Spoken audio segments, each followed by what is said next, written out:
ایک سوال آ رہا ہے کہ اگر کوئی شخص جہالت کی بنا پر شرک کر رہا ہے تو کیا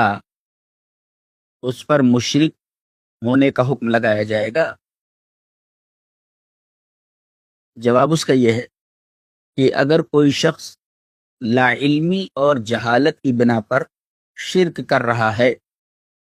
تو پہلے اسے سمجھایا جائے کہ شرک ہے کیا، اور اس کی قباحت بتائی جائے کہ شرک اتنا خطرناک مرض ہے کہ اس کے رہتے ہوئے آدمی کا کوئی عمل اللہ تبارک تعالیٰ کی بارگاہ میں قبول نہیں ہوتا، اور اعمال کی قبولیت پہ ایک طرف اللہ تبارک و تعالی سارے گناہ بخش سکتا ہے، گناہ کتنے ہی بڑے کیوں نہ ہو اس کی مشیت پر موقف ہے، چاہے تو معاف کر۔ لیکن شرک ایک ایسا بڑا گناہ ہے کہ اس پر معافی نہیں، مشرک کی بخشش نہیں، تو پہلے اسے سمجھایا جائے کہ شرک ہے کیا، اور پھر شرک کی قباحت اور شناخت بیان کی جائے۔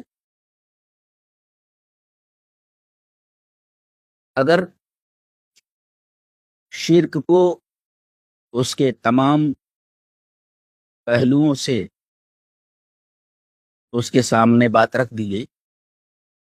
حق واضح ہو گیا، اب اس کے بعد اگر وہ شرک کرتا ہے تو اس پر مشرک ہونے کا حکم لگایا جائے۔ قرآن حکیم میں ہے من بعد ما تبین لہ الہدی، یہ شرط کہ آدمی کے سامنے ہدایت بالکل واضح، ہدایت واضح ہو جانے کے بعد آدمی اگر اپنے غلط موقف کے اوپر ڈٹا رہے،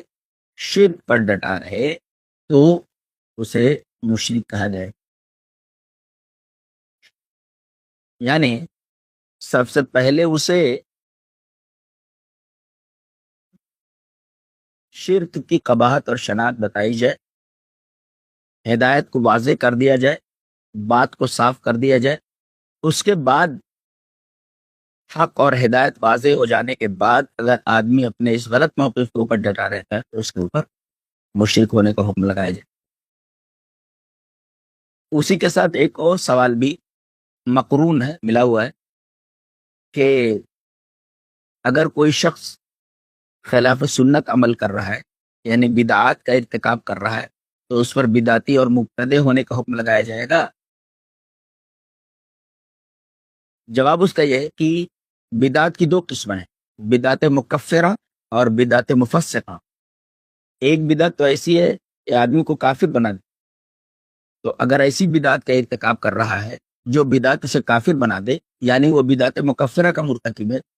تو اس کے اوپر کافر ہونے کا حکم لگایا ہے۔ اور ایک ہوتی ہے بدعت مفسقہ، یعنی آدمی کافر تو نہیں ہوتا بلکہ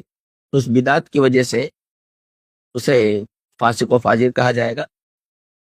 اس کے اوپر کفر کا حکم نہیں لگائے گا۔